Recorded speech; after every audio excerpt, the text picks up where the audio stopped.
আমাকে ভালোবাসেন সবচাইতে কম না বেশি? এই দুনিয়ার যত মাখলুক আছে এর মধ্যে আমার সম্মান সবচাইতে বেশি। আল্লাহ রাব্বুল আলামিন বলেন ওয়ালাকাদ কাররামনা বানি আদম, আমি আদম সন্তানকে সবচাইতে বেশি সম্মান দিয়েছি। আল্লাহ রাব্বুল আলামিন বলেন হুয়াল্লাযী খালাকা লাকুম মা ফিল আরদি জামিআ, তিনি সেই মহান সত্তা যিনি তোমাদেরকে গোটা পৃথিবীর সকল কিছু তোমাদের খেদমতের জন্য সৃষ্টি করেছেন। এই যে বিশাল আকাশ, বিস্তৃত জমিন, সাগর, নদী, যত প্রাণীকুল আছে সব আমার আপনার খেদমতের জন্য বানিয়েছেন। তিনি আমার কে? আসতে বলবেন না, তিনি আমার কে? আল্লাহ বলছেন সকল সৃষ্টি তোর খাদেম, বান্দা তুই আমার শুধু গোলামি করবি, এটা তোর কাজ। তুই আমার গোলামি করবি, সকল সৃষ্টি তোর খেদমত করবে, খেদমতের জন্য আমি দিয়েছি। আমার বন্ধুগণ, আল্লাহ রাব্বুল আলামিন মানুষকে সৃষ্টি করে সুন্দর করে বলছেন লাকাদ খালাকানাল ইনসানা ফি আহসানি তাকওয়িম, আমি মানুষকে সবচেয়ে সুন্দর আকৃতি দিয়ে সৃষ্টি করেছি, সবচেয়ে বেশি সম্মান দিয়েছি। আমার বন্ধুগণ, আল্লাহ রাব্বুল আলামিন বান্দাকে বিভিন্ন জায়গায় ডাক দিচ্ছেন বিভিন্ন ভাবে তার দিকে আকৃষ্ট করার জন্য। আল্লাহ এক জায়গায় বলছেন ইয়া আইয়ুহাল ইনসানু মা গাররাকা বিরাব্বিকাল কারীম আল্লাযী খালাকাকা ফাসাওয়াকা ফাআদালাকা ফি আইয়ি সূরাতিন মা শাআ রাক্কাবাক। জোরে বলুন আল্লাহু আকবার। আল্লাহ রাব্বুল আলামিন বলছেন বান্দারে, আমি তোমাকে কত সুন্দর করে সৃষ্টি করেছি, একটু তাকায় দেখো, তোমার নিজের দেহের দিকে তাকাও, তোমার চোখের দিকে তাকাও, তোমার মাথা থেকে পা পর্যন্ত তাকায় দেখো। তোমার কি মনে হয় না সব অবদান একমাত্র কার? একমাত্র অবদান কার? আল্লাহ। সকল সৃষ্টি আমার খেদমতে নিয়োজিত। আল্লাহু আকবার, আল্লাহু আকবার। আমার বন্ধুগণ, ঈমান তো সে আল্লাহর উপরে আনবো যে আল্লাহ শুধু আমার রব নন, গোটা পৃথিবীর সব কিছুর রব। এই জন্য আমরা নামাজ শুরু করতে নিয়ে আমরা রবের পরিচয় দিতে নিয়ে বলি শুধু রব্বুন নাস তিনি নন, তিনি হচ্ছেন, সবাই বলেন আলহামদুলিল্লাহি রাব্বিল আলামিন। সবাই বলুন আলহামদুলিল্লাহি রাব্বিল আলামিন। সকল জগতের তিনি রব। আল্লাহু আকবার। সকল সৃষ্টির তিনি রব। আমার বন্ধুগণ, আমার রব তো ছোট নন, আমার রব সবার বড়। আল্লাহ রাব্বুল আলামিন তার পরিচয় দিয়ে তিনি এক জায়গায় বলছেন সাব্বিহিসমা রাব্বিকাল আ'লাল্লাযী খালাকা ফাসাওয়া ওয়াল্লাযী কদ্দারা ফাহাদা ওয়াল্লাযী আখরাজাল মারআ ফাজআলাহু গুসাআন আহওয়া। জোরে বলুন আল্লাহু আকবার। আল্লাহ তার পরিচয় দিয়ে তিনি আরেক জায়গায় বলছেন তাবারাকাল্লাযী জাআলা ফিস সামাই বুরুজান ওয়া জাআলা ফিহা সিরাজান ওয়া কমারান মুনীরা। আল্লাহু আকবার। কি বড় তার পরিচয়, কি বিশাল বড় পরিচয় তার। এমন পরিচয় পৃথিবীর কারো আছে? কি আকাশ তার, সে আকাশে আবার প্রদীপ্ত সূর্য। সূর্য কি ডুবে যায়? সূর্য কি হেরে যায়? এখন সূর্য কোন আকাশে? কোন আকাশে? বাংলাদেশের আকাশে ছিল, এই সন্ধ্যায় ডুবে গেছে। এখন কোন আকাশে আছে? এখন আছে আমেরিকার আকাশে, আরেক গোলার্ধে। এখন এখানে বাজে 11:15, এখন ওখানে বাজে দিনের 11:15। তাহলে সূর্য কি ডুবে? সূর্য কি হেরে যায়? এই যে তাপ দিয়ে যাচ্ছে, সূর্যের তাপ মনে মাঝে মাঝে ভিজা ভিজা লাগে, পুরাতন পুরাতন মনে হয়। এরকম কি লাগে? তাও তো লাগে। এই দেখেন না, মাঝখানে গেল কি খড় তাপ, মনে হয় কাল কি বানাইছে সূর্য আল্লাহ। কি তার তাপ, কি তার উজ্জ্বলতা, গোটা পৃথিবীর যৌবন সে ধরে রাখে সূর্য। আল্লাহু আকবার বলে। হেরে যায়? এই যে তাপ দিয়ে যাচ্ছে, সূর্যের তাপ মনে মাঝে মাঝে ভিজা ভিজা লাগে, পুরাতন পুরাতন মনে হয়। এরকম কি লাগে? তাও তো লাগে। এই দেখেন না, মাঝখানে গেল কি খড় তাপ, মনে হয় কাল কি বানাইছে সূর্য আল্লাহ। কি তার তাপ, কি তার উজ্জ্বলতা, গোটা পৃথিবীর যৌবন সে ধরে রাখে সূর্য। আল্লাহু আকবার বলে। সূর্য নাই, কোনো গাছগাছালিও। কে দিয়েছেন? আল্লাহ দিয়েছেন। সে আল্লাহ তাআলা বলছেন, বান্দারে আমি তোকে মাফ করে দেওয়ার জন্য আমি কত অস্থির তুই জানিস না বান্দা। আমি তো সবার উপরে থাকি। সাব্বিহ ইসমা রাব্বিকাল আ'লা মানে হলো ইসমে তাফজিল থেকে এসেছে সবচেয়ে উপরে যিনি, তিনি হচ্ছেন আমার আল্লাহ তাআলা। আর রহমানু আলাল আরশ ইস্তাওয়া, তিনি আরশ আজিমের সমাসীন আছেন। আরশ আজিমটা কোথায়? এখানে আমরা বসে আছি পিরোজপুর ভান্ডারিয়ার কি এলাকা? মাদারশী এলাকায় আমরা বসে আছি।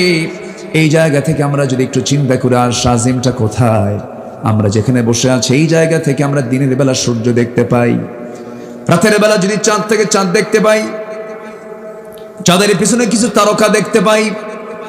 ওই তারকারা যেগুলো আমরা যদিও দেখতে পাই মিটমিট করে জ্বলতেছে জোনাকির মতো তারকাগুলো, কিন্তু আপনি বলুন তো সূর্য বড় না তারকাগুলো বড়?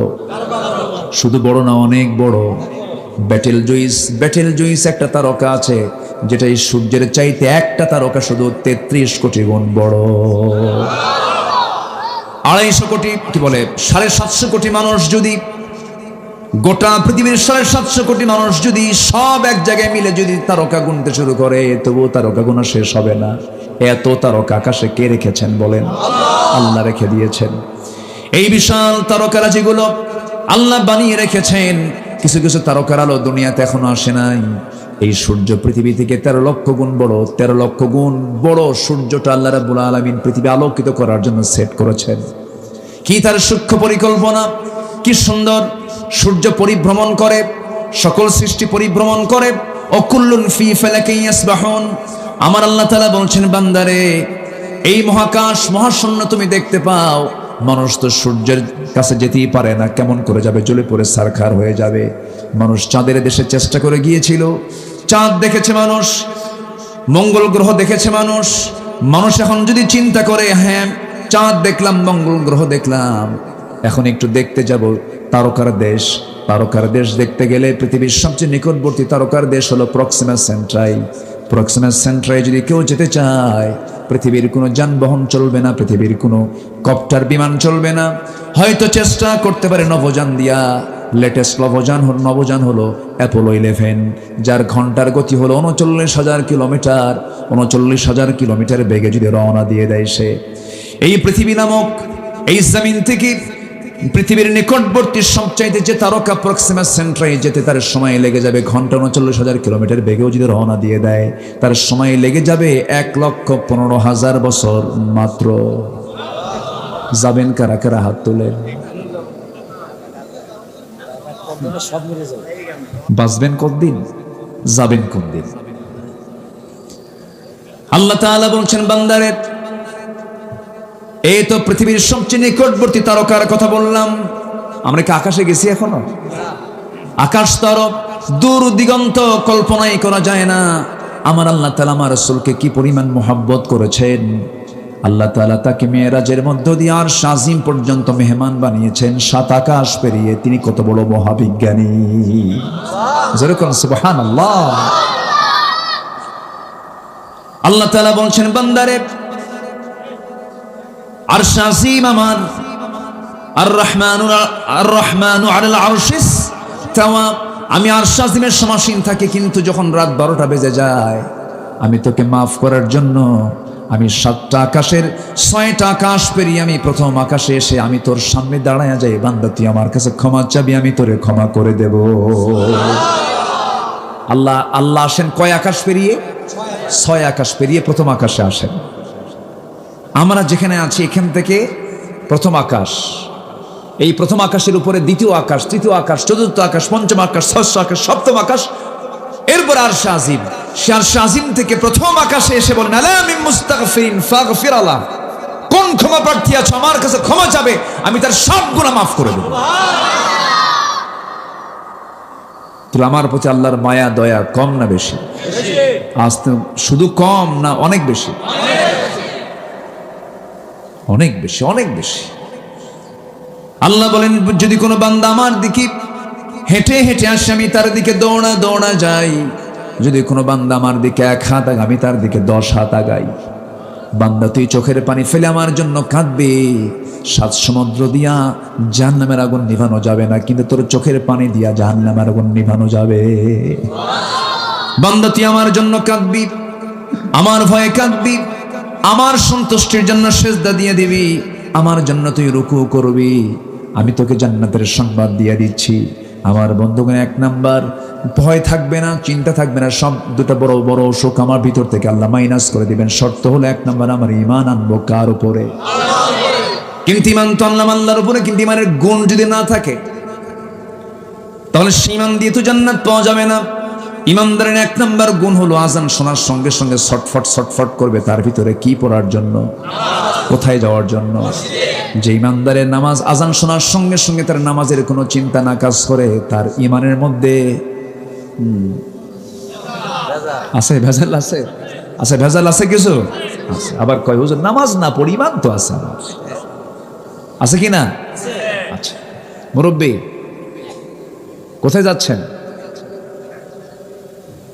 বসেন বসেন, কষ্ট হচ্ছে আমার, মনে হয় কি আমি শেষ করে দেব?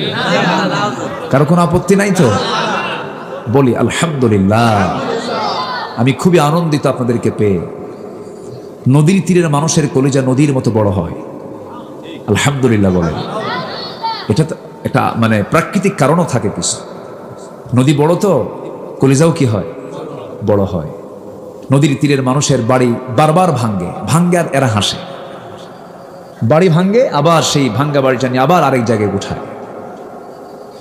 হৃদয়টা ক্ষত হতে হতে হৃদয়টা পাকা হয়ে যায়, প্রশস্ত হয়ে যায়, অল্প শোকে কাতর হয় না নদীমাতৃক অঞ্চলের মানুষগুলো, আলহামদুলিল্লাহ।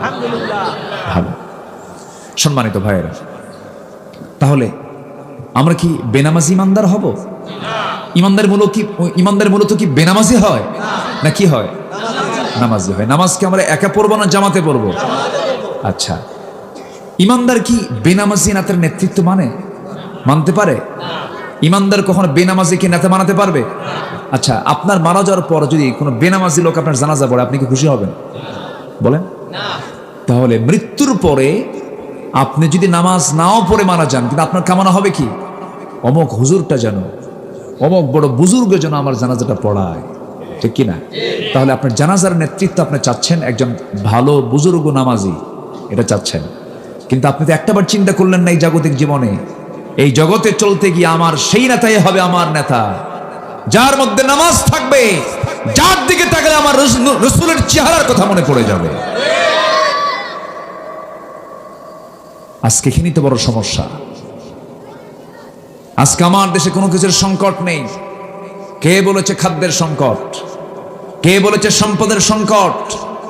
গোটা পৃথিবীর সবচেয়ে আমার কাছে মনে হয় 2 শতাধিক রাষ্ট্র নিয়ে গোটা পৃথিবী। আমি বিশ্বের বহু দেশ সফর করেছি। বিশ্বের সবচেয়ে শীর্ষ তালিকায় থাকা, ধনীর তালিকায় থাকা দেশগুলো আমি সফর করেছি। গত বছর কাতারে গিয়েছিলাম। একটা গাছ তাজা রাখতে গিয়ে লক্ষ লক্ষ টাকা তাদের খরচ করতে হয়, আর আমার বাড়ির আগে পিছে এরকম গাছ ভরি ভরি থাকে।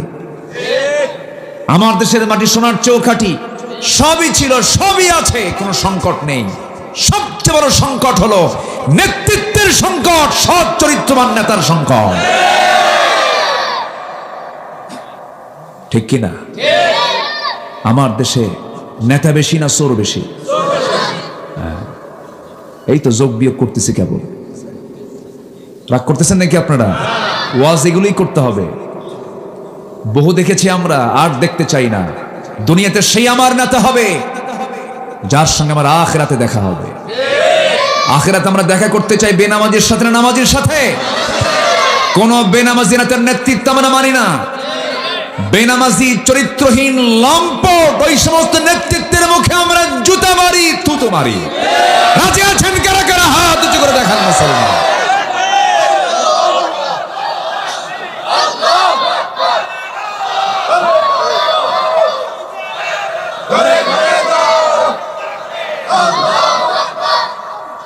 আল্লাহ তুমি সবার হাতকে কবুল করো, জোরে বলি আমিন, আরো জোরে আমিন। হাত নামান। সবাইকে আমরা নামাজ পড়তে রাজি আছি তো? কয় ওয়াক্ত নামাজ? একা না জামাতে? বুঝে না না বুঝে? আমার নবীজির শেষ কথা কি ছিল বলেন? আসসালাত। একটা যুদ্ধ ছিল সবচেয়ে কণ্টকাকীর্ণ যুদ্ধ, কিন্তু সেই যুদ্ধে রাসূল যেতে পারেননি। কেন জানেন? মদিনার চতুর্দিকে ছিল ইহুদিরা। এখন দুনিয়া জ্বালাচ্ছে কারা? এই জ্বালান এরা আগের থেকে আছে। এরা নবীকে শুদ্ধ মারছে। জাকারিয়া আলাইহিস সালাতু ওয়াস সালামকে করাত দিয়ে চিরে 2 টুকরা করেছে।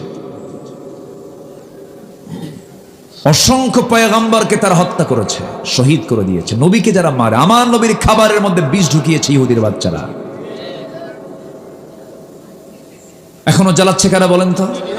ওদের সংখ্যা তো কিছুই না। 180 কোটি মুসলমানের এগেইনস্টে তারা মাত্র 1.25 কোটি ইহুদি। সিপে ধরলি তো শেষ। কিন্তু ওদের জ্বালা কি দেখছে? গোটা পৃথিবী জ্বালায় এরা। এডলফ হিটলার মেরেই ফিরছিল সবগুলো। দ্বিতীয় বিশ্বযুদ্ধে মোটামুটি সব মেরেই ফেলছিল। 60 লাখকে গ্যাস চেম্বারে তুলে একদিনে শেষ করছে। কিন্তু এডলফ হিটলার তার আত্মজীবনীতে লিখে গেছেন যে আমি তো সুইসাইড করছি, মরে যাচ্ছি, ঠিক আছে, কিন্তু কিছু ইহুদি থুয়ে গেলাম যেন পৃথিবীবাসী যেন বোঝে যে এডলফ হিটলার কাজটা কি করছে।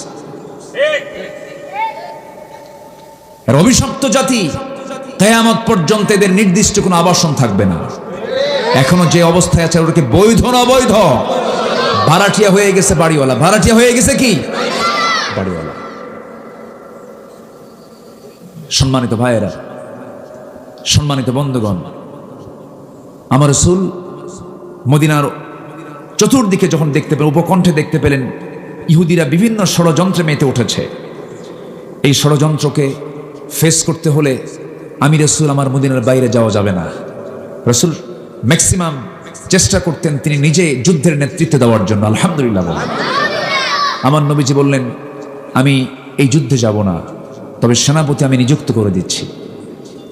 নামাজের গুরুত্বটা কি জাস্ট এটা বোঝানোর জন্য আমি জাস্ট এই ইতিহাসটা একটু টানতেছি। আমার নবীজি বললেন সাহাবীরা কারা কারা আছো যুদ্ধের ময়দানে যাবে? মুতার যুদ্ধ, রোমানদের বিরুদ্ধে যুদ্ধ, পরাশক্তির বিরুদ্ধে যুদ্ধ, কারা কারা আছো আসো। সব চলে আসছে, এক ঝাঁকে চলে আসছেন নবীর সামনে দাঁড়িয়ে বললেন লাব্বাইকা ইয়া রাসূলুল্লাহ, বলুন কি করতে হবে।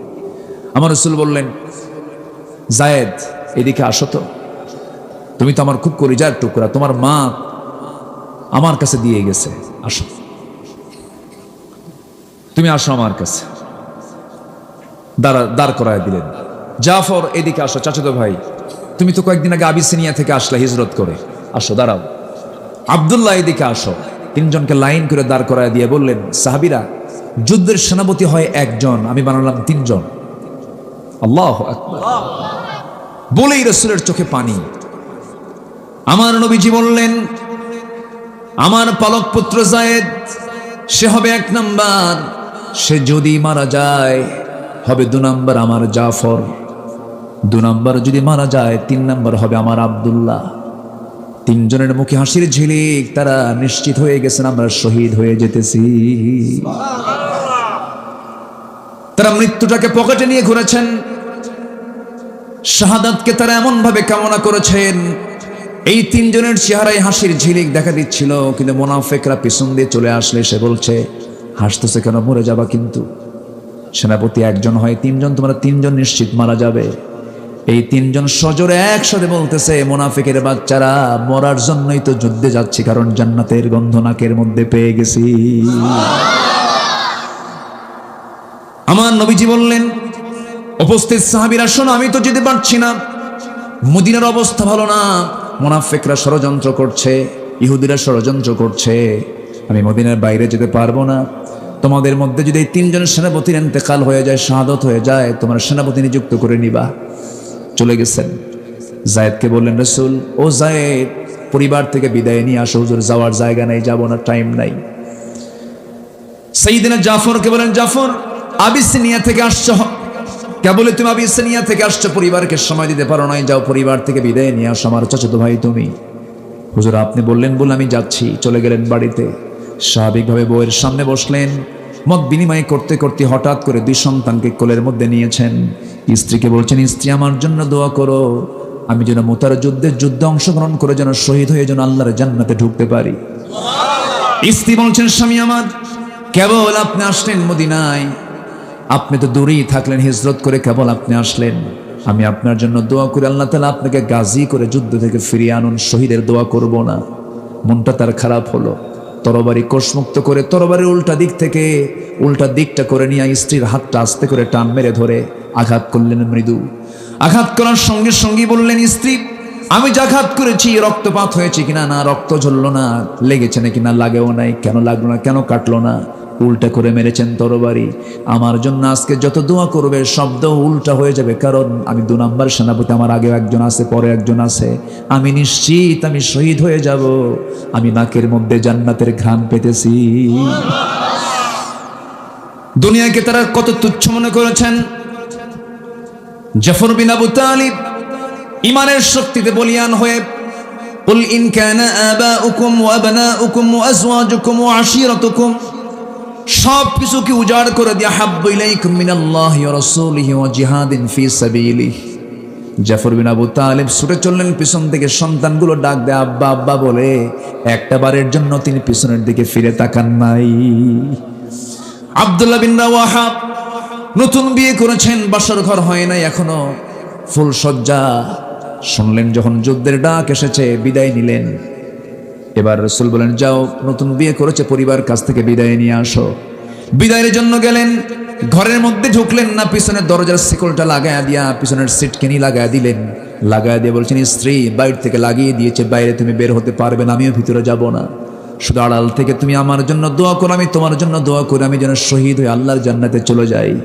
স্ত্রী বলছেন, স্বামী আল্লাহর কসম সময়টা আপনার নষ্ট করবো না, প্রেম নিবেদনও চাই না, আমি কিচ্ছু চাই না, একটা বার শুধু আপনি আমার স্বামী একটু অবলোকন করবো, একটু ভালো করে দেখবো, যেন হাসরের ময়দানে আপনাকে চিনতে পারি, অসংখ্য লোকের মাঝে আপনি আমার স্বামী ছিলেন। সঙ্গে সঙ্গে স্ত্রী কথায় আব্দুল্লাহ বলছেন, আমার স্ত্রী এমন সহিনিয়ন যদি তোমার থাকে, আমি যদি তোমার শেষ জীবনের স্ত্রী স্বামী হিসেবে যদি থেকে যাই, তোমার জীবনে যদি কোনো বিয়ে না হয়, হাসরের দিন আমি তোমার স্বামী, তুমি আমার স্ত্রী, চিনিয়ে দেওয়ার দায়িত্ব আমার আল্লাহ নিজে নিয়ে নিবে। সহবাস তো দূরের কথা, স্ত্রীর চেহারা পর্যন্ত দেখলেন না। যুদ্ধে ঝাঁপিয়ে পড়লেন, মুতার যুদ্ধ, এমন অসম যুদ্ধ, তরবারিও ঠিক নাই, অস্ত্র শস্ত্র ঠিক নাই, অসম যুদ্ধ, 1 লক্ষ কোথায় আর 3000 কোথায়। সেই যুদ্ধে অংশগ্রহণ করে 3 জন সেনাপতি দুনিয়া থেকে বিদায় নিলেন। চতুর্থ সেনাপতির দায়িত্ব নিলেন হচ্ছেন খালিদ বিন ওয়ালিদ রাদিয়াল্লাহু তাআলা আনহু। খালিদ বিন ওয়ালিদ রাদিয়াল্লাহু তাআলা আনহু এমন একজন সেনাপতি ছিলেন, এমন একজন মুজাহিদ ছিলেন, 250 যুদ্ধ করেছেন তিনি জীবনে। প্রত্যেকটা যুদ্ধে খালিদ বিন ওয়ালিদ বিজয়ের পতাকা ছিনিয়ে এনেছেন। কোনদিন তার শত্রু কর্তৃক দেহ থেকে 1 ফোঁটা রক্ত বের হয় নাই। মরতে চাইলেই কিন্তু মরা যায় না, শহীদ হতে চাইলেই কিন্তু শহীদ হওয়া যায় না। এটার জন্য কিসমত লাগে, কি লাগে? কিসমত লাগে। 250 যুদ্ধ করলেন, খালিদ বিন ওয়ালিদ মারা যাচ্ছেন বিছানায়। খলিফা ওমর ফারুকের সামনে তিনি কেঁদে কেঁদে বলছেন, খলিফাতুল মুসলিমিন, বড় অসহায় আমি, বড় হতভাগ্য আমি আজকে শহীদ হয়ে মরতে পারলাম না। এত যুদ্ধে গেলাম, আমার সব ভাইগুলো বদরে চলে গেছে, উহুদে চলে গেছে, খন্দকে সব শাহাদাত বরণ করেছে। আহারে, কিন্তু আমি খালিদ বিন ওয়ালিদ এত যুদ্ধ করলাম, আমি শহীদ হতে পারলাম না। সঙ্গে সঙ্গে ওমর ফারুক বলেন, ও খালিদ বিন ওয়ালিদ, চিন্তা করো না, তোমার মরণ যদি বিছানায় হয়, আল্লাহ তোমাকে শহীদের দরজা দিয়ে দিবে। খালিদ বিন ওয়ালিদ তিনি একা মুতার যুদ্ধে 8টা তরবারি ভাঙলেন। খালিদ সাইফুল্লাহ রাদিয়াল্লাহু তাআলা আনহু, যাকে আল্লাহর তরবারি বলা হয়, সেই খালিদ বিন ওয়ালিদ বিজয়ী বেশে মুতার প্রান্তর থেকে মদিনার প্রান্তরে চলে আসলেন। নবীর সামনে দাঁড়ালেন বিজয়ী বেশে। 3 জন সেনাপতির শাহাদাত বরণ করেছেন।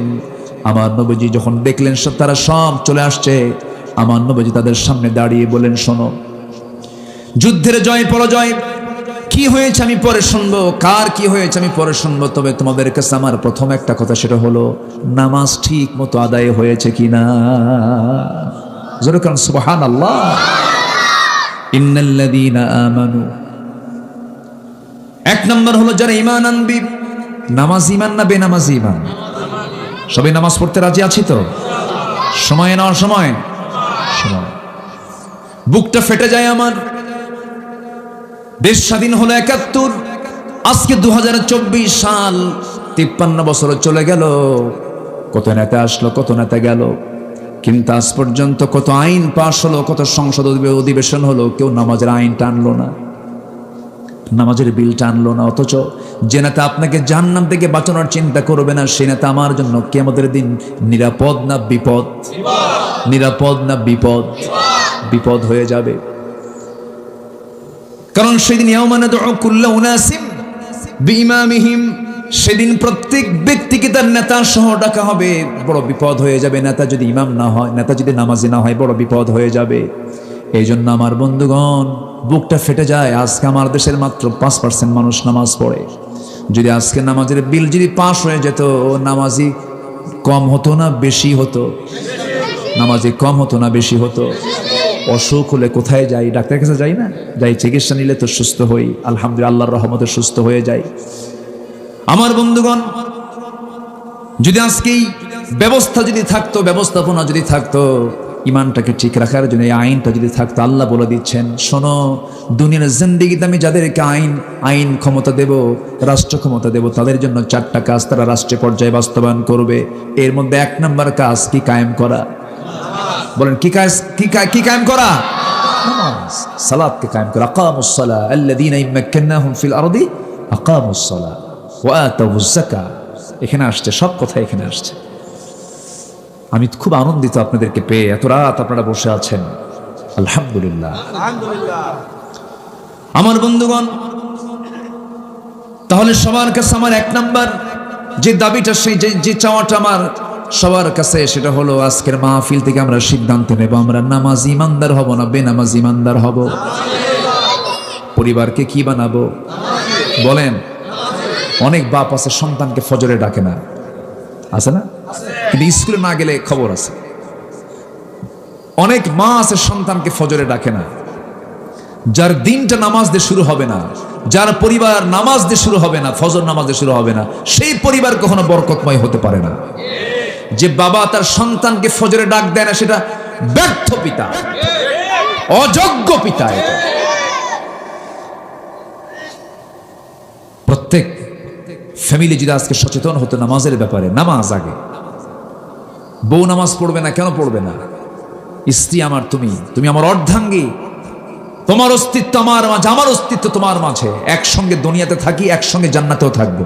নামাজ পড়, কি ঠিক কিনা? ওয়াজ তো আমরা করি না। আল্লাহ রাসূল ওয়াজ করেছেন আগে বাইরে না ভিতরে? কু আনফুসাকুম ওয়া আহলিকুম নারা। সবাইকে বাড়িতে বলবো না ইনশাআল্লাহ? যে বউ নামাজ পড়ে না, তার রান্না খেতেও তো চিন্তা করতে হবে, ঠিক কিনা? বলতে হবে, তুমি রান্না করবা আমার, আমি নামাজ পড়ি, তুমি নামাজ পড়বা না, এটা তো হতে পারে না। বলতে হবে। বউ কথা শুনবে না কেন? অবশ্যই শুনবে, আমাদের সমস্যা আছে।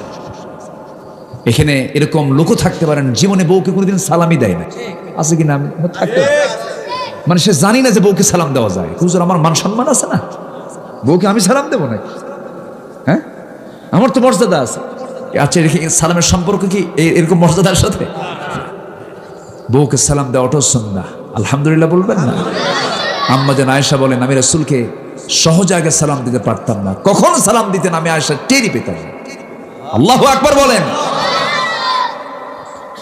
তাহলে আজকে যাদের অভ্যাস নাই, আজকে থেকে অভ্যাস করব। সবাইকে সালাম দিতে রাজি আছেন তো? হয়তো বুড়ো চাচা হয়তো আজকে গিয়ে সালামের এই প্র্যাকটিস করলে বুড়ি বলবে, ভাক্কা শুরু করছো না, সারা জীবন সালাম দাও না, আজকে ভাক্কা শুরু করছো। কিন্তু না, এরপর আপনি এই নিয়মিত অভ্যাসটা করবেন, দেখবেন বাড়িতে রহমত নাজির হয়ে গেছে।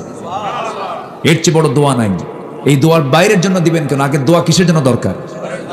ঘরের জন্য দরকার। সালামটা আগে কোথায় দরকার? ঘরে দরকার। হুজুরকে দেখলে সালাম দিবেন, সালাম কি হুজুরই দরকার? রহমত কি পরিবার দরকার আছে না নাই? বউ কেন ঠিক হবে না? অবশ্যই বউ ঠিক হয়ে যাবে। স্বামী কেন ঠিক হবেন না? অবশ্যই স্বামী ঠিক হয়ে যাবেন, কিন্তু সেখানে আপনার মধ্যে সেই কালচার নিয়ে আসতে হবে। আজান হয়ে গেছে মসজিদে, সময় চলে গেছে, আপনার স্বামী স্ত্রীকে ডাক দিয়ে বলবেন, স্ত্রী আমার পিছনে দাঁড়াও, আমার মেয়েরা তোমার আম্মার সঙ্গে দাঁড়াও, আমার ছেলে তুই আমার ডান পাশে দাঁড়া, আমার মেজো ছেলে তুই আমার বাম পাশে দাঁড়া। মসজিদে নামাজ হয়ে গেছি, বাড়িটাকে মসজিদ বানায় নেবেন, সেজদার জায়গা বানায় নেবেন, সুন্দর করে নামাজের পরিবেশ তৈরি করবেন। আল্লাহর কসম করে বলি, যে বাড়িটা ফজর দিয়ে শুরু হবে, বুরিকালি উম্মতি ফি বুকুরিহা, আমার উম্মতের বরকতময় সময় হলো ফজর, সকালবেলা। এই সকালবেলার বরকত যে বান্দা পায় 24 ঘন্টা বরকত তার উপরে বরাদ্দ হয়ে যায়। নামাজটা আমরা কেউ ছেড়ে দেব না। পরিবারের উপরে প্রচন্ড চাপ রাখতে হবে। ফজরের একটু আগে চলে আসে ওয়াজ করার জন্য, বান্দার কাছে ওয়াজও করে, আলাইকা লাইলুন তাবিল, আলাইকা লাইলুন তাবিল, তোমার রাত খুব লম্বা, তোমার রাত খুব লম্বা, ঘুমাও। এটা কার ওয়াজ? আলাইকা লাইলুন তাবিল হাদিস আসছে। আমার নবী যে এই হাদিসটা বর্ণনা করেন, এরপরে রাসূল নিজে আবার তার ফয়সালাও দিচ্ছেন, ও সাহাবীরা, শয়তানের এই ওয়াজটাকে তোমরা যদি মিটাতে চাও, শয়তান কিন্তু শুধু ওয়াজই করে না, সেখানে তোমার পাশে বসে শিওরে বসে সে 3টা গিট মেরে দেয়। 3টা কি মেরে দেয়? গিট মেরে দেয়। এলাকায় কি কয় এটাকে? গিট বলে তো? তাহলে ভাষা তো ঠিক আছে। হ্যাঁ, গিট। তাহলে তো ভাষা ঠিক আছে তো, মাশাআল্লাহ, আলহামদুলিল্লাহ। বুঝছেন তো? আচ্ছা, আলহামদুলিল্লাহ। বাংলাদেশের কোথাও কোথাও গিট্টু বলে। হ্যাঁ, গিট্টু বলে, গিরা বলে, হ্যাঁ অনেক কিছু বলে। ভাষা যে কত, আলহামদুলিল্লাহ। আচ্ছা, যে বাইম মাছ আছে না, বাইম মাছ, বাইম মাছের ছোট ভাইকে কি বলে আপনাদের এলাকায়? মানে বাইমের ছোট সাইজ যেটা, কোরাবাইন। আচ্ছা, যাই হোক, কত ভাষা, তাই না? কত ভাষা যে আছে, আলহামদুলিল্লাহ বলে। তবে আপনাদের ভাষা বোঝা যায়, আপনাদের ভাষার মধ্যে একটা মজা আছে। হ্যাঁ, মনো, ঠিক আছে না? এরকম টান আছে না? কি সুন্দর ভাষার মধ্যে একটা মজা আছে। প্রত্যেক ভাষাই সুন্দর, নোয়াখালীও সুন্দর। ভাষা কোনোটাই খারাপ না। যার মায়ের ভাষা তার কাছেই সুন্দর, আলহামদুলিল্লাহ বলে। অনেক সুন্দর ভাষা। বাংলা যে কত সুন্দর ভাষা জানেন? এটা জরিপ এসেছে, গোটা পৃথিবীর 6 নম্বর ভাষা হচ্ছে বাংলা। আর মজার দিক থেকে মনের ভাষা তৃপ্তি মতো বোঝা যায় যে ভাষায়, সেটা হচ্ছে বাংলা ভাষা, আলহামদুলিল্লাহ বলে। জরিপে আসছে। এবং সাহিত্য সমৃদ্ধ একটা ভাষা হচ্ছে বাংলা। অনেক সুন্দর ভাষা আমরা পেয়েছি মার কাছ থেকে, বলি আলহামদুলিল্লাহ। কিন্তু এই মানে রাজশাহীর অঞ্চলের দিকে যে তালিবুস্য হেরে গেছে, সালাম দিতে পারে না, আসসালামু আলাইকুম, আগে সালাইয়ের পরে দুলা। হ্যাঁ, আমি কই বলেন সুবহান আল্লাহ, কয় সুবহান আল্লাহ, ওরা সুবহান আল্লাহ বলতে পারে না। সোনার বাংলাদেশ বলতে পারে না, কয় সোনার বাংলাদেশ হয় না, ওরা পারে না, ওদের মাখরাজ এটা আসে না। হ্যাঁ, ওই যে মালদা, তারপরে মুর্শিদাবাদ, ওই অঞ্চলের কিছু একটা হ্যাঁ লেগেছে। তারপরে রংপুরের মানুষ র বলতে পারে না, বাড়ি কোথায়? অংপুর, র হয় না, রঙে অ নাই, র নাই, র চলে গেছে। সিরাজগঞ্জ পারে না, বাড়ি কোথায়? হিরাজগঞ্জ, হয় না। নোয়াখালী প পারে না, পানিকে কি কয়? হানি। মানে প শব্দই নাই, প মাহজুফ, প কি হয়ে গেছে?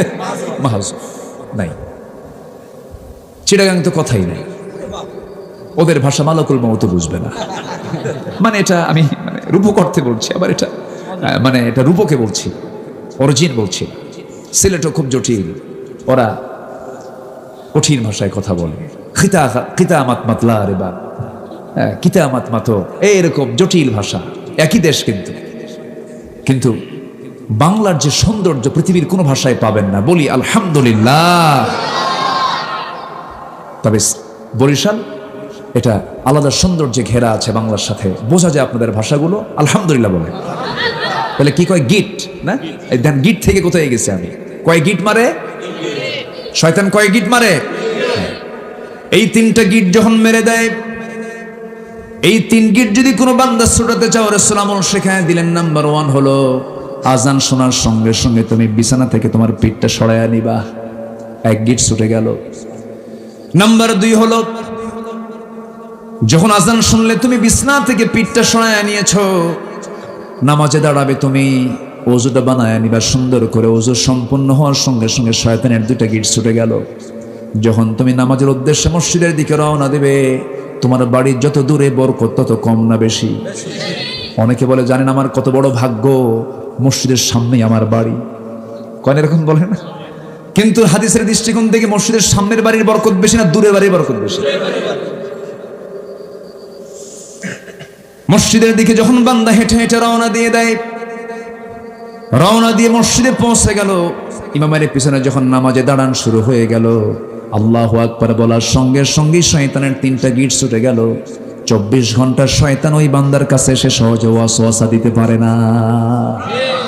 তাহলে সব ষড়যন্ত্র ধ্বংস হয় কোন সময়? কোন সময়? ফজর। আমার বন্ধুগণ, 4টা কাজ করব আমরা। 2টা রোগ আমার জীবন থেকে মুছে যাবে, দুনিয়া তো মুছে যাবে, আখিরাত তো মুছে যাবে। ভয় থাকবে না, চিন্তা থাকবে না। চিন্তা রোগের ওষুধ আছে না? দুনিয়াতে ওষুধ দেয় না ডাক্তাররা? ঘুম হয় না, চিন্তা, খালি চিন্তা। আল্লাহ রাব্বুল আলামিন বলছেন, এই 2টা মহারোগ থেকে আমি তোমাকে নিশ্চয়তা দিয়ে দেব, নিরাপত্তা দিয়ে দেব। নাম্বার 1 হলো ফ্রেশ ঈমান তুমি আনবে, ঈমানের গুণগুলো তুমি অর্জন করবে। ঈমানদার মিথ্যা কথা বলবে না, সত্য কথা বলবে। বলেন, ঈমানদার কি কথা বলবে? সত্য কথা বলবে। আমানতের খেয়ানত করবে না, ওয়াদা ভঙ্গ করবে না। সূরা মুমিনুনের প্রথম 4-5 লাইন 7টা হুকুম আল্লাহ তাআলা এখানে দিয়ে দিয়েছেন। ঈমানদার কারা হবে? কোথাও যদি ধোঁয়া ওড়ে, ভাববো এর তলে কি আছে? কি আছে? আগুন আছে। ঈমানদার চেনার জন্য কিছু সিম্পটম লাগবে। নাম্বার 1, নামাজের জন্য পেরেশান হয়ে যাওয়া, খুশুর সঙ্গে নামাজ পড়া। খাশিউন والذين هم عن اللغو معرضون والذين هم للزكاة فاعلون والذين هم لفروجهم حافظون। যৌনাঙ্গের হেফাজত করবে, লজ্জাস্থানের হেফাজত করবে, এরপর ওয়াদা ঠিক রাখবে, আমানত ঠিক রাখবে, নামাজের যত্নবান হবে। আল্লাহ বলছেন, উলাইকা হুমুল ওয়ারিসুন আল্লাযীনা ইয়ারিসুনাল ফিরদাউসা হুম ফিহা খালিদুন। আমি তোকে জান্নাতুল ফিরদাউসের মেহমান বানায় নেব। জোরে কোন সুবহানাল্লাহ। আবার ঈমানের কিছু রোগও আছে। ঈমানের কিছু রোগ আছে। 1 নম্বর রোগ হলো যেটা বলেছি, শিরক। ঈমানের আরো কিছু রোগ আছে, যেরকম হিংসা করা। হিংসা তো এলাকায় নাই, আছে। একজনের ভালো কিছু চললে আরেকজন সহ্য করতে পারে না। মানে একজনের উন্নতি হয়, আরেকজনের ঘুম হারাম হয়। এরকম আছে কি না? মানে একজনের উন্নতি হতে থাকে, আরেকজনের কি হয়? ঘুম হারাম হয়। হলো কেমনে? হ্যাঁ, কেমনে হলো? খুব পেরেশান। কেমনে সম্ভব? খুব চিন্তা। শুধু চার দোকানে বসে চা খায় আর এইগুলো গল্প করে। আছে না? বলেন তো। হিংসা হলো সমস্ত নেক আমলকে বরবাদ করে দেওয়ার একটা মাধ্যম। ক্বালা ইয়াকুম ফিল হাসাদ ফাইনাল হাসাদা ইয়াকুলুল হাসানাত কামা তাকুলুন নারুল হাতাব। অনেকদিন আগে এক ওয়াজে শুনেছিলাম, এই তো আমাদের হুজুরের কাছ থেকে শুনেছিলাম, আপনার প্রতিবেশী।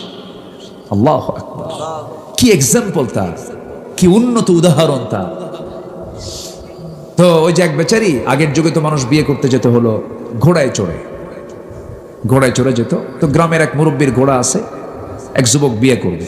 তো মুরব্বীর কাছে গিয়ে বলছে, মুরব্বী ঘোড়াটা কি দেওয়া যাবে? আমার অমুক দিন বিয়া। তো মুরব্বীর আবার খুব রাগ ছিল যুবকটার উপরে। রাগের ঠেলায় বলছে, না আমি তোর ঘোড়া টোড়া দেবো না, যা। তো যুবকটা বাড়িতে আসছে, সবে কদরের রাত, মসজিদে গেছে নামাজ পড়তে। তো নামাজ শেষ কইরাই হাত দুটো তুলে বলে, আল্লাহ আজকে রাতে আমার কিচ্ছু চাওয়া নাই, বুড়ার জন্য ঘোড়া মার।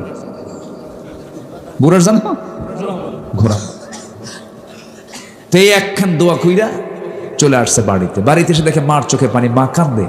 মা তুমি কান্দো কেন? বাবা তোর গরু মরছে। বাবা তোর কি মরছে? গরু মরছে। দোয়া ঠিকই কবুল হয়েছে, মালাকুল মওতও ঠিকই আসছে, কিন্তু ঘোড়ার কাছে না যায়া কার কাছে গেছে? কার গরু? যার দোয়া। হিংসার ফলাফল এমনই হয়। হিংসা করব না আমরা। হারাম কোনো কাজে যাব না। হারাম কথা, হারাম কাজ, হারাম কারবার, ওজনে কম বেশি করা, এগুলো করলে এগুলোর কোনো আরাম, হারামের কোনো আরাম। এক বেচারি চোর গোটা রাত কষ্ট করে একটা ঘোড়া চুরি করে আনছে।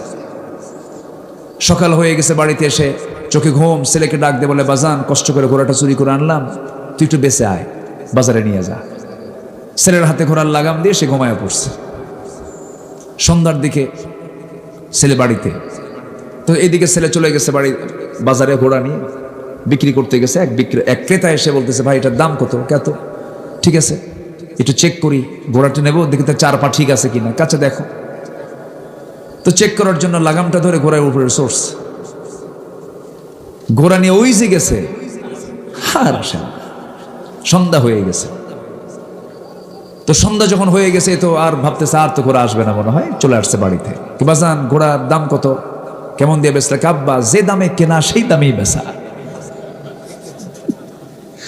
যে দামে কেনা সেই দামেই বেচা। টাকা যতই পাচার করেন শান্তি পাবেন না।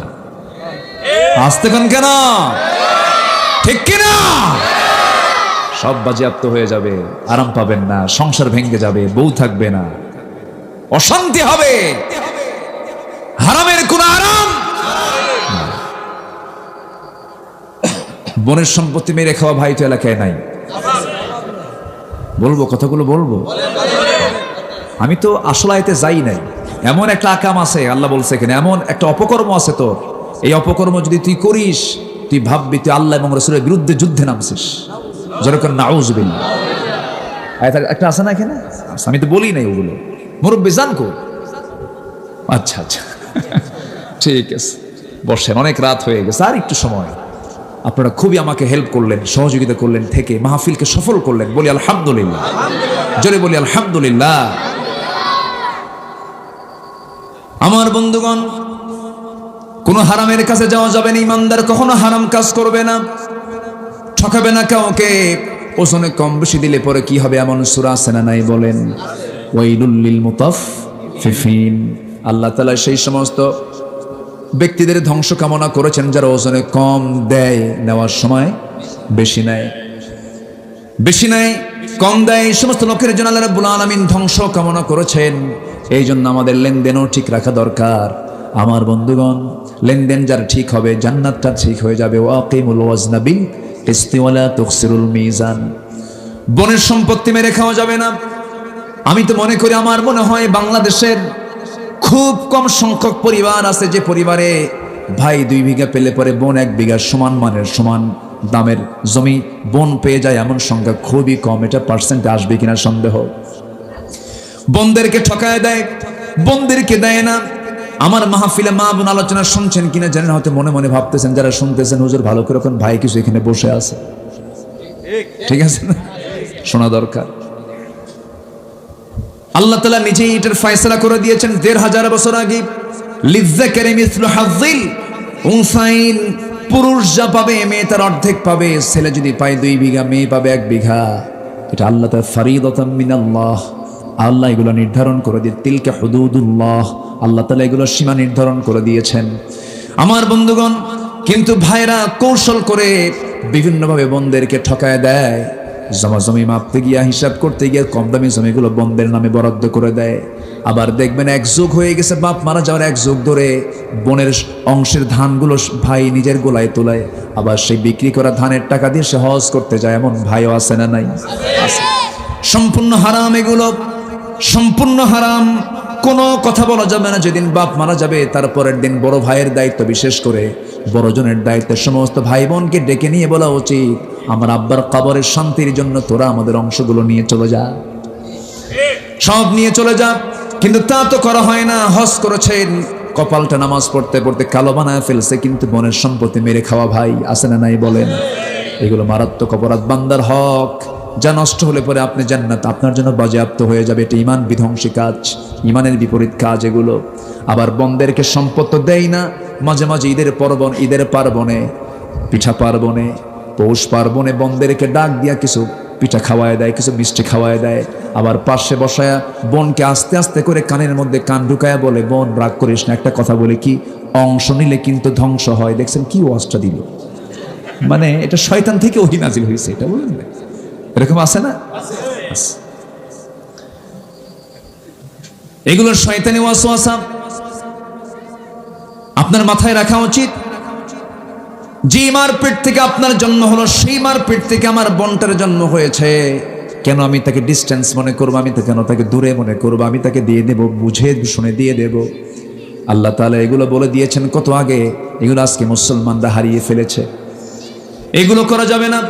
আল্লাহ রাব্বুল আলামিন সুন্দর করে ঈমানটাকে ফ্রেশ ঈমানতে বলেছেন। আল্লাহ রাব্বুল আলামিন এই জন্য এক জায়গায় বলছেন, ইন্নাল্লাযীনা আমানু ওয়া লাম ইয়ালবিসু ঈমানাহুম বিযুলমিন উলাইকা লাহুমুল আমনু ওয়া হুম মুহতাদুন। জোরে বলুন আল্লাহু আকবার। ঈমান যারা আনবে, ঈমানকে যারা জুলুমের দ্বারা যারা আচ্ছাদন করবে না, কিসের দ্বারা? জুলুম করে না, জুলুম করে না। আজকে আলেমদের উপরে জুলুম আছে না নাই? আচ্ছা, এই দেশ কি শাসন কখনো আলেমরা করেছিল? এই দেশ ধরেন এই যে 71 থেকে আজকে 2024 সাল এই 50-52 বছরে কখনো কি ক্ষমতার চেয়ারে কি আলেমরা আসছে আলেমরা? জেলখানায় কারা? তাহলে শাসন করলো না, দেশ চালালো না, আকাম কুকাম করার তো সুযোগই পায় নাই। দেশ চালালো কারা আর জেলখানা কারা? প্রশ্ন আছে না নাই? আল্লাহ বলছেন যারা ইমানকে যারা জুলুমের দ্বারা আচ্ছাদন করবে ইমান শেষ। ইমানদার কখনো জালিম হতে আর জালিম কখনো ইমানদার হতে পারে না। জালিম ইমানদার হবে না, ইমানদার জালিম হবে না। আয়াত এগুলোই বলে দেয়। আমার বন্ধুগণ, 1 নম্বর হলো ঈমান আনা, নাম্বার 2 হলো আমিলুস সলিহাত, নেক কাজ যারা করবে, ভালো কাজ যারা করবে।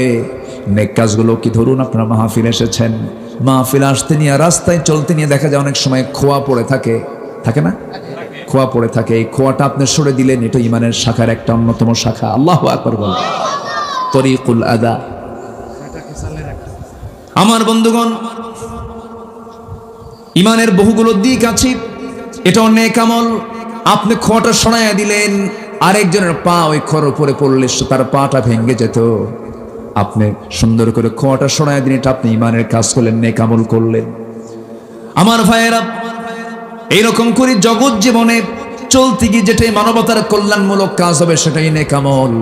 আমি কোরআন যতটুকু ভাঙ্গাচুরা পড়েছি, আমার কাছে মনে হয়েছে মানব জীবনে, বান্দার জীবনে যত আমল আছে এর মধ্যে সবচেয়ে শ্রেষ্ঠ আমল হলো যে বান্দা অন্য বান্দার উপকারে কোনো কাজ করতে পেরেছে। বলি আলহামদুলিল্লাহ। মানবতার কল্যাণ করা, সৃষ্টির কল্যাণ করা, সকল সৃষ্টিকার।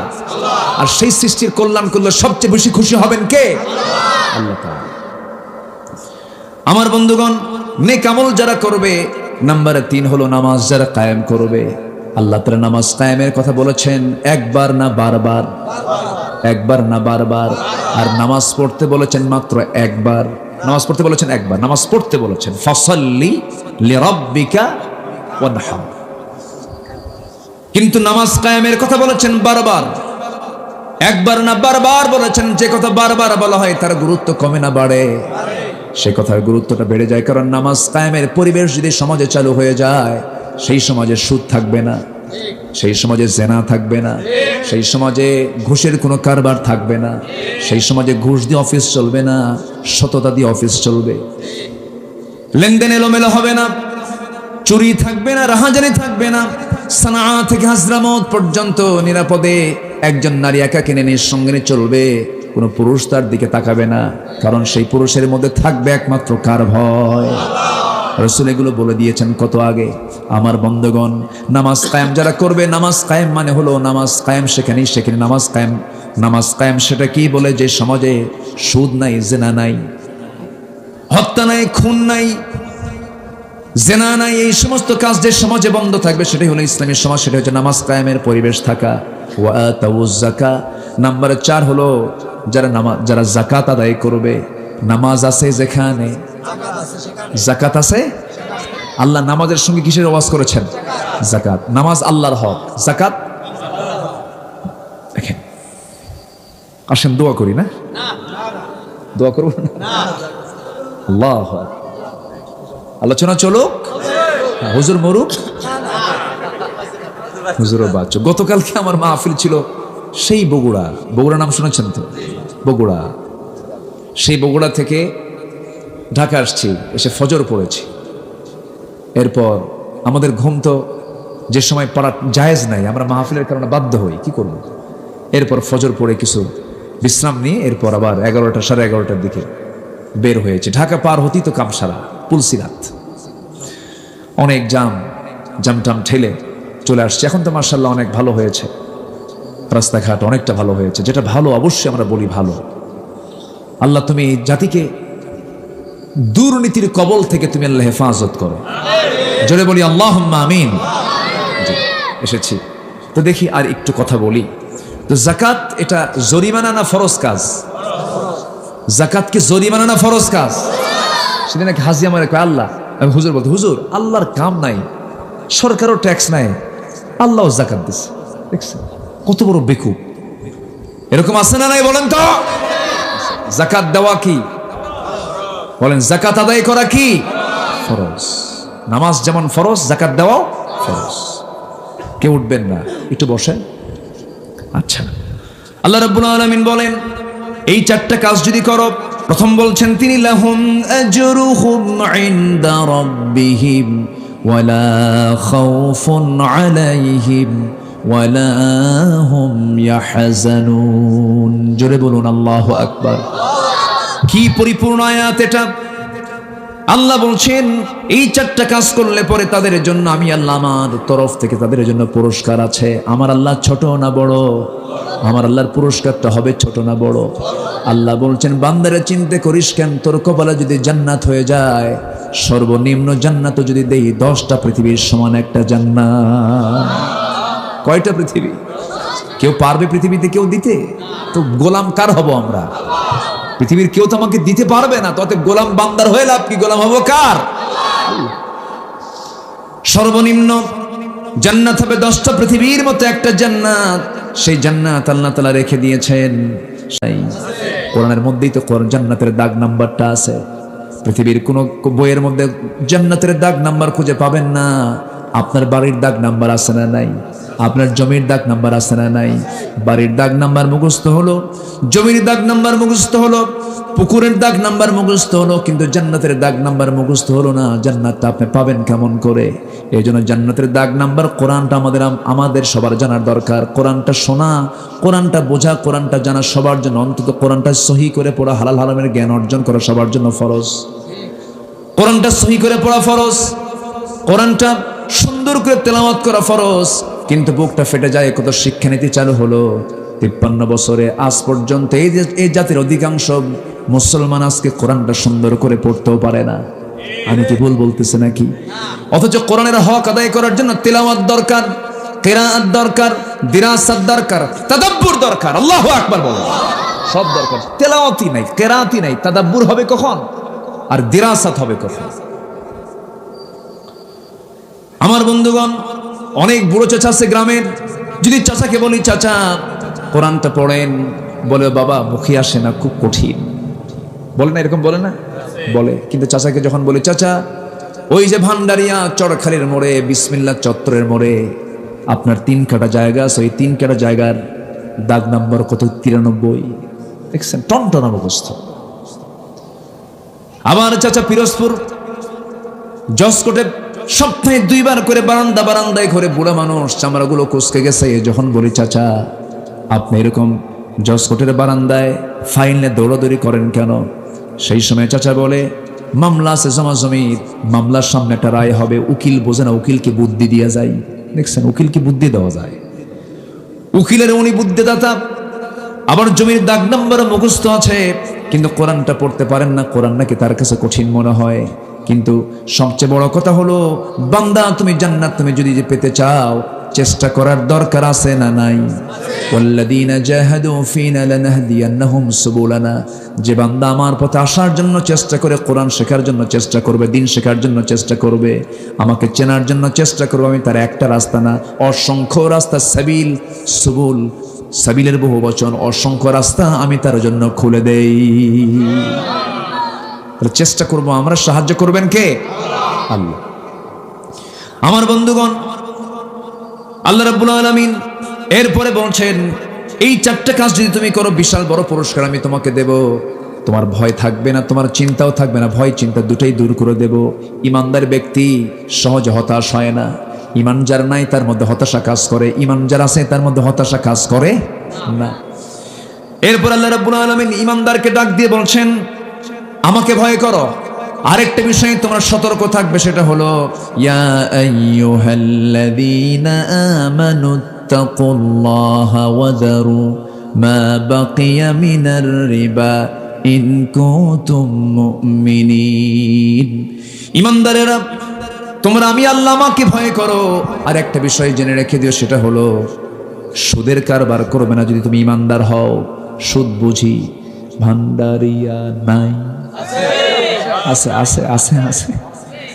কে উঠবেন না? উঠলে কিন্তু ভাববো সেটাই সুদ খায়। বসে এই তো লাইনে আসতেছি তো। হ্যাঁ, ওয়াজ শুনবো, নামাজও পড়বো, সুদও খাবো, আল্লাহ খুশি থাক, শয়তানও বেজার না হোক। এই চরিত্র ইমানদারের নয়, এই চরিত্র মুনাফিকের। সুদের মোহরা চলছে আজ। আমি কি ভুল বলছি? সব জায়গায় সুদ। আল্লাহ বলছেন লা তাকুলুর রিবা আদআফান মুদাআফা। আবার এখানে বলছে কি ওয়াযারু মা বাকিয়া মিনার রিবা। কতবার বলেছেন এগুলো? কতবার? একাধিকবার বলেছেন। ইন কুনতুম মুমিনিন, ইমানদার যদি হও সুদ খায়ও না। তাহলে ইমানদার কি সুদ খেতে পারে? আমার বন্ধুগণ, আজকে সুদের মহড়া চলছে, চতুর্দিকে সুদ সুদ। এত দোয়া যায় কোথায়? দোয়া করি আমরা, দোয়াগুলো কবুল হয় না কেন? কেন কবুল হয় না? এখানে আমরা কেউ বুকে হাত দিয়ে কেউ বলতে পারবো না, প্রত্যক্ষ পরোক্ষভাবে সবাই কিন্তু সুদের সঙ্গে জড়িত।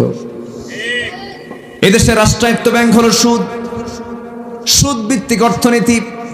এই জাতীয়, এই সামষ্টিক অপরাধ, এই জাতীয় অপরাধগুলোকে বন্ধ করার জন্য অবশ্যই যাকাত ভিত্তিক অর্থনীতি চালু করার জন্য আমাদের সংঘবদ্ধ চেষ্টা করার দরকার আছে না নাই?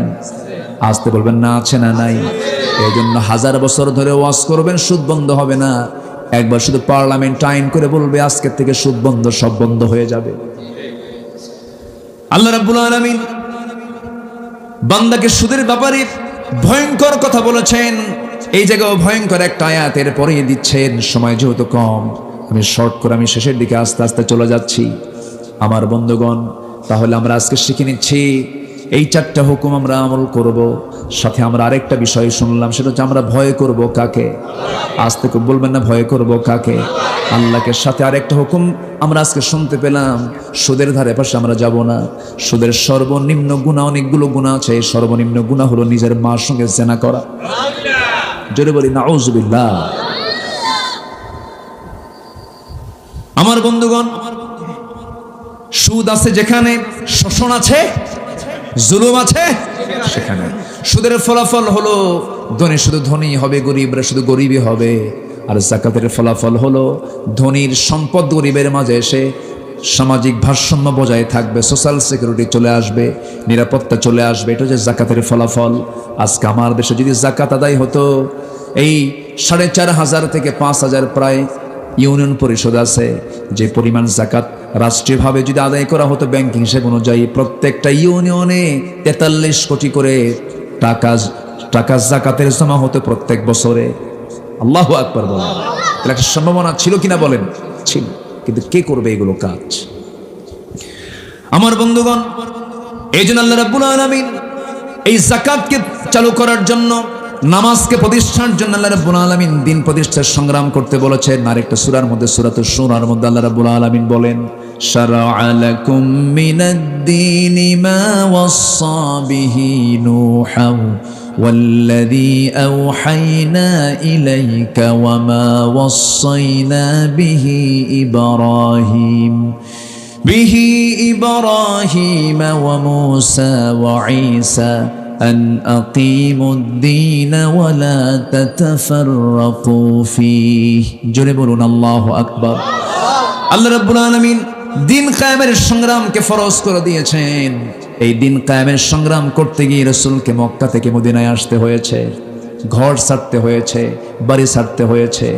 আমার নবীজি উহুদের ময়দানে গিয়েছেন দিন কায়েমের জন্য। রক্ত তার শরীর থেকে ঝরেছে, সামনের 2টা দাঁত তারা ভেঙ্গে চুরমার করে দিয়েছে উহুদ যুদ্ধের ময়দানে। আমার নবীজির 2 দাঁত ভেঙ্গে গেছে, কপালের মধ্যে লোহা বিদ্ধ হয়েছে, গালের মধ্যে শিরস্থানের লোহা ঢুকেছে। আমার রাসূলকে টার্গেট করে ফেলেছে কাফের মুশরিকরা। দিন নিভিয়ে দিতে হলে মুহাম্মদকে শেষ করতে হবে। রাসূলকে তারা টার্গেট করেছে, দূর থেকে পাথর মারা শুরু করে দিয়েছে, তীর মারা শুরু করে দিয়েছে। এক পর্যায়ে পাথরটা যখন মারা হলো, কাছাকাছি এসে দাঁত এসে লাগলো, সামনের 2টা দাঁত ভেঙে পড়ে গেল। আরেকটা ঘাত আসলো, মাথায় ছিল সেদিন পাগড়ি নয়, টুপি নয়, লোহার হেলমেট ছিল। লোহার হেলমেটের চিকন লোহা পাথরের আঘাত লাগার সঙ্গে সঙ্গে কপালের মধ্যে লোহা যখন ঢুকে গেল, কপালের শক্ত হাড়ের মধ্যে যখন ঢুকে গেছে, আমার নবীজি মাথা চক্কর মেরে 3টা ইনজুরি একই মুখের ভিতরে, মুখ থুবড়ে জমিনে পড়ে গেলেন। নবীর পাশে সেই সময় কেউ নাই। কাফের মুশরিকরা চিৎকার মেরে বলছে কুতিলা মুহাম্মদ, কুতিলা মুহাম্মদ। আমার নবীর পাশে তখন কেউ ছিল না। চতুর্দিকে মদিনা আকাশ বাতাস, চতুর্দিকে সংবাদ ছড়িয়ে দিয়েছে ইহুদিরা। চতুর্দিকে সংবাদ ছড়িয়ে দিয়েছে কুরাইশরা রাসূল মারা গেছেন, রাসূল মারা গেছেন। এমন সময় মদিনার একজন পাগলি সাহাবী, মহিলা সাহাবী ঘর থেকে বের হলেন। একজন সাহাবীর সঙ্গে দেখা হলো, বলছে তুমি কান্দো কেন, কোথায় যাও?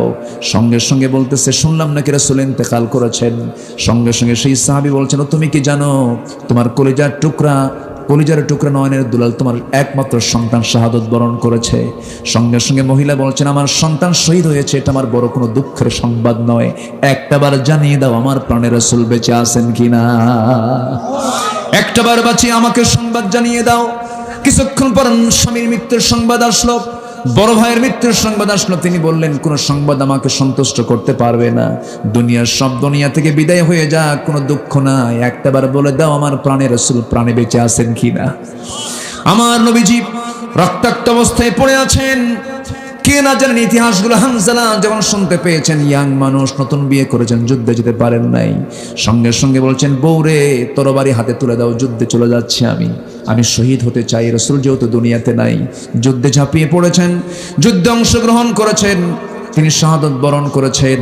আমার নবীজি হাইয়ান মাজরুহান, যখন অবস্থায় তিনি থাকলেন, আহত থাকলেন, রাসূল মারা যান নাই।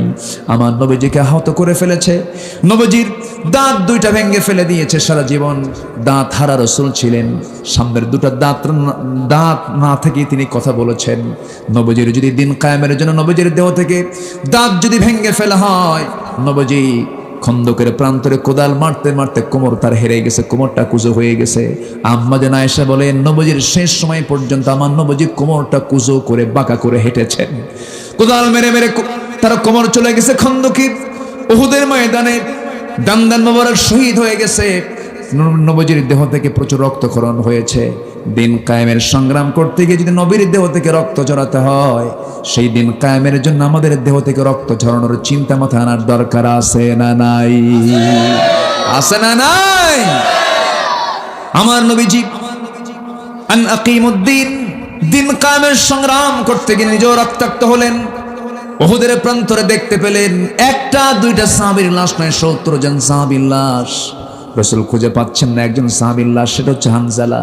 রাসূল বলছেন কি রে? তার স্ত্রী আমাকে বলতেছে সাহাবীরা আমার হানজালার লাশটা কোথায়? জিবরাইল বলছেন ইয়া রাসূলুল্লাহ, হানজালার লাশটা আপনার চিন্তার কোনো কারণ নাই, হানজালার ফরজ গোসলটা সম্পূর্ণ হয় না, এই জন্য আল্লাহ তাআলা জান্নাতের পানির বাজিত পাশ করে দিয়েছেন। জান্নাতের পানির গোসল, জান্নাতের পানিতে গোসল করায় দিয়েছেন। নবীজি শহীদের ঈদগাহে তিনি দাঁড়ায় আছেন, ৭০ জন সাহাবীর লাশ সামনে। আমার নবীজি বললেন আমার চাচা আমির হামজার লাশটা কোথায়? রাসূল সামনে গেলেন, গিয়ে দেখেন আপন চাচা আমির হামজার কানটা নাই, তুলে নিয়েছে, কেটে নিয়েছে। দুটা চোখ নাই, দুটা চোখ তুলে নিয়েছে। নাকটা কেটে নিয়েছে, হাত দুইটা কেটে নিয়েছে, পা দুটা কেটে নিয়েছে। তাই শুধু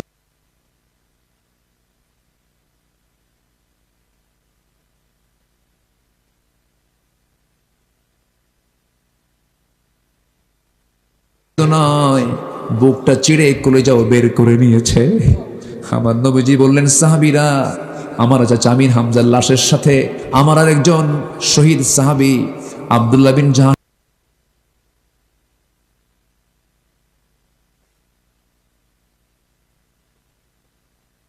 লাশটা একসঙ্গে এক কবরে দিয়ে দাও। ওদের দুইজনের কবর দুটো দিও না, এক কবরে দুজনকে সমাহিত করে দাও। কারণ আমি দেখতে পাচ্ছি আব্দুল্লাহ বিন জাহাশের চোখও নাই, কান নাই, নাক নাই।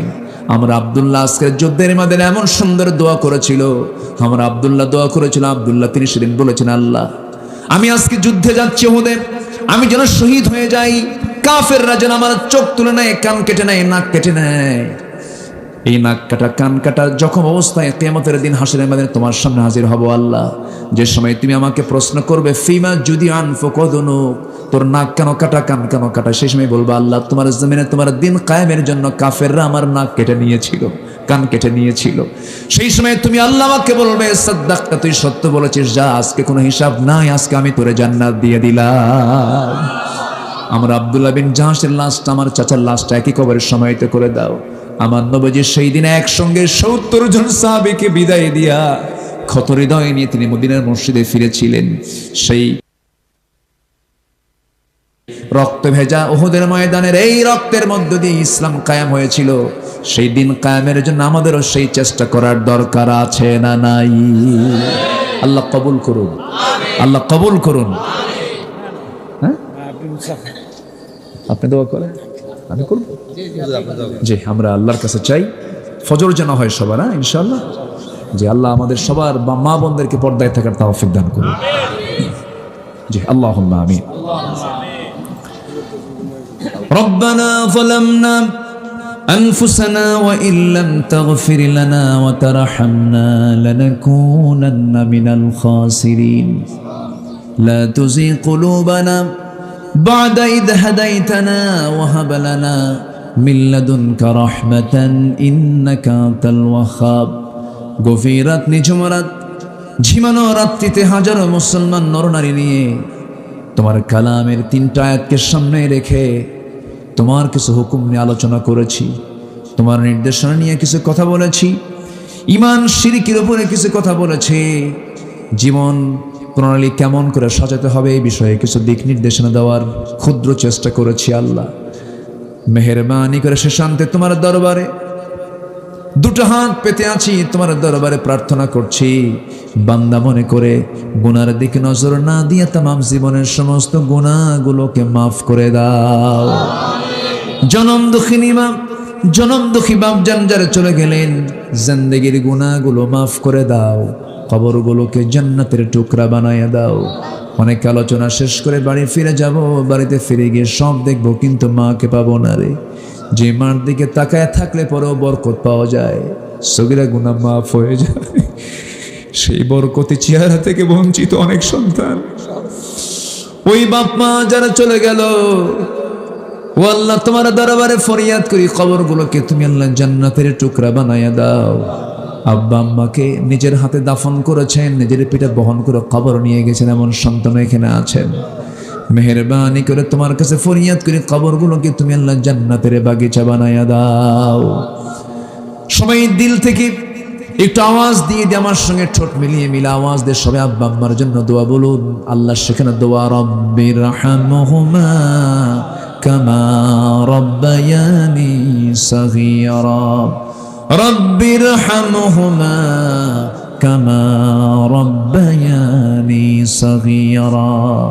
বিশেষ করে মাহফিলের আয়োজন যারা করলেন, শোনার জন্য যারা আসলেন, বিনিময়ে কিয়ামতের কঠিন ময়দান যেদিন কেউ কাউকে চিনবে না, এমনকি মা সন্তানকে পর্যন্ত স্বীকার করে বসবে, যেদিন মানুষ কাঁদতে কাঁদতে চোখের পানিগুলো ফুরে যাবে, চোখ থেকে রক্ত বের হওয়া শুরু হয়ে যাবে, সেই কঠিন মুসিবতের দিনে মাহফিল সবার জন্য নাজাতের মাধ্যম বানায় দিও আল্লাহ।